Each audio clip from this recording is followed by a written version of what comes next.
कहते हैं प्यार कभी भी कहीं भी और किसी से भी हो सकता है।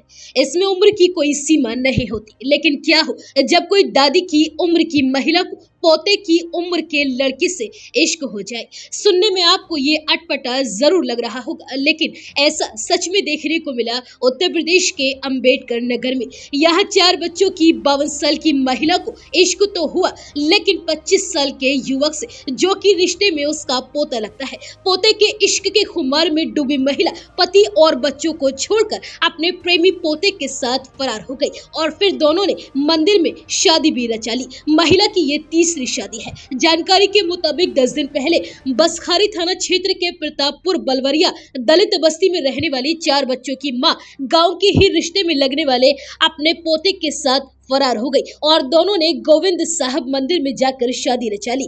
बताया जा रहा है कि 52 साल की इंद्रावती की शादी 20 साल पहले चंद्रशेखर आजाद के साथ हुई थी, जिससे उसको एक बेटी और 2 बेटे भी पैदा हुए। महिला की चंद्रशेखर आजाद के साथ यह दूसरी शादी थी और इससे पहले शादी से भी इंद्रावती को एक बेटी पैदा हुई थी, जिसकी शादी भी चंद्रशेखर ने 2 साल पहले की थी। इधर कई सालों से इंद्रावती का पति चंद्रशेखर आजाद से मोह भंग हो गया था और दोनों के बीच में अक्सर लड़ाई झगड़े रहने लगे और इसी बीच इंद्रावती को गांव में ही रहने वाले 25 साल के आजाद से इश्क हो गया। आजाद रिश्ते में उसका पोता लगता है। गांव के लोगों की माने तो एक ही गांव और एक ही जाति का होने के नाते दोनों में दादी और पोते जैसा रिश्ता था। दोनों के प्रेम प्रसंग का मामला 2 दिन पहले पुलिस चौकी लहटोरवा तक भी पहुंचा था, लेकिन बीते रविवार को परिवार और समाज से बेखौफ दोनों ने गोविंद साहब मंदिर में पहुंचकर शादी रचा ली। वहीं शादी की खबर